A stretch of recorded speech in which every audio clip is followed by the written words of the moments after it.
So in the coming 2 days, I need you to go flat out just like I will.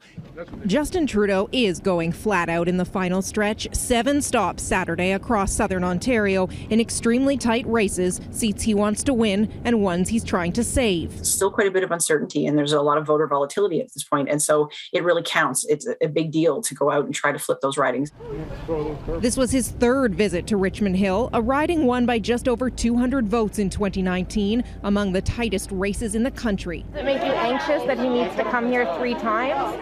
No, I actually see that as a privilege, and I see it as an opportunity for me. I think you've got to give the nod today to the Conservatives, and I'll tell you why.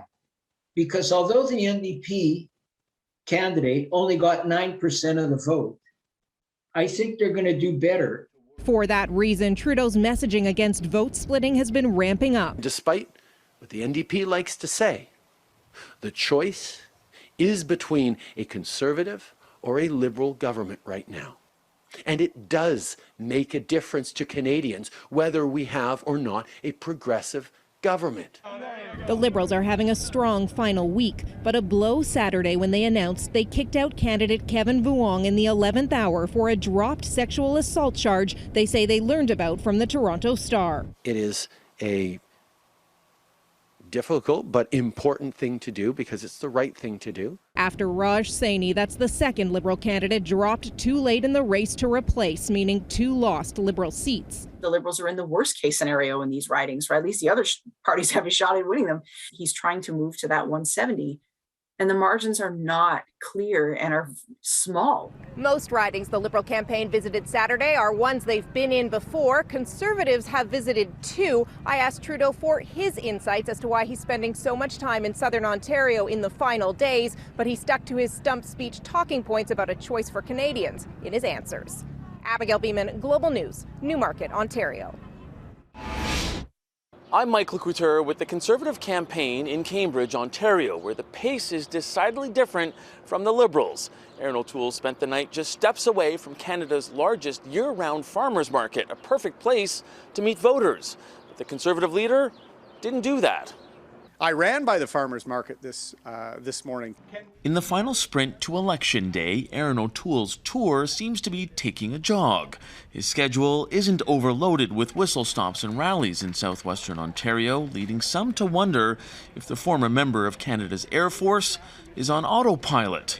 But this Conservative strategist doesn't see it that way. To be fair to Mr. O'Toole, it's important to recognize when, the puck was dropped on this game on the 15th of August, there was no sense that he would be in it. We're down to the last minutes, and he's still in the game. Congratulations, Mr. White Man! Following an event in Cambridge, Natalie Fonseca tried to get O'Toole's attention to talk to him about Indigenous issues, but the Conservative leader didn't even break his stride. He wants to come to my city to take photos of how wonderful he's doing, but he doesn't want to answer any questions.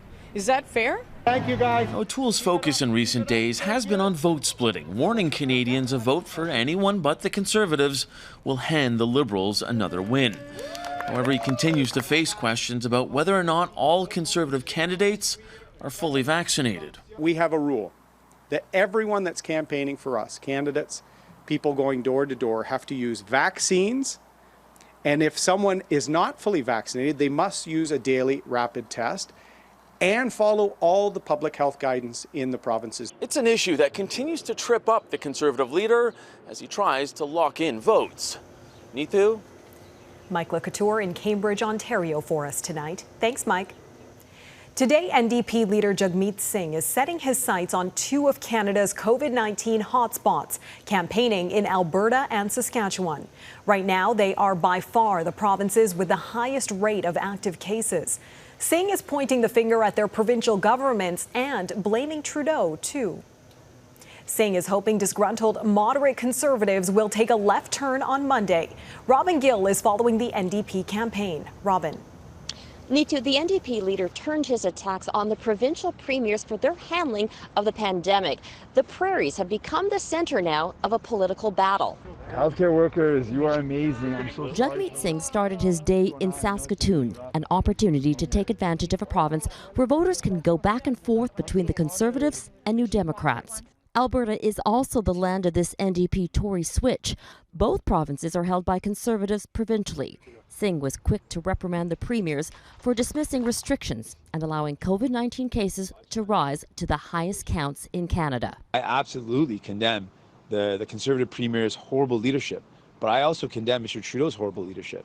The fact that he called a pandemic or called an election in a pandemic that no one wanted, and to this date he can't even explain why he called it. At no point did he attack the federal Conservative leader Erin O'Toole, again targeting political enemy number one, Justin Trudeau, and his handling of the pandemic.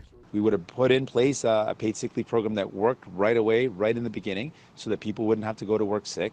We would have implemented vaccine passports right away so people would have that avenue to show proof of vaccination and encourage more people to get vaccinated. We would have done a lot better. It's a strategy to keep votes away from the Liberals and hang on to New Democrat support. The NDP has seen a surge in support in both Alberta and Saskatchewan, but in Alberta, it's interesting. In 2019, that support was at 12%. Today, it's 22%. Neetu? Robin Gill in Saskatoon for us tonight. Thanks, Robin. Green Party leader Annamie Paul brought her campaign to British Columbia today, where the party held its 2 remaining seats when Parliament was dissolved. The Greens' popularity has slipped significantly since the 2019 election, and there's no guarantee it will hang on to both ridings once the votes are tallied. Global BC's Richard Zussman joins us from Victoria, where Paul made one of her final pitches to voters. Richard. British Columbia, more specifically Vancouver Island, has long been fertile ground for Greens. The question is, what took Annamie Paul so long to visit the province? This trip on Saturday, her only one of the campaign to Victoria.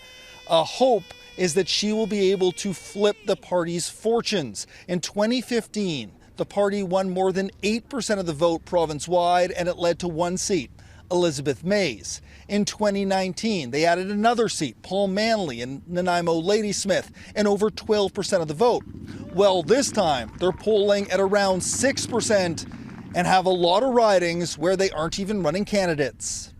I can't speak for Mr. Weaver. I haven't had the opportunity to speak with him, since his decision. I've said that I respect him, but I respectfully disagree with him on this.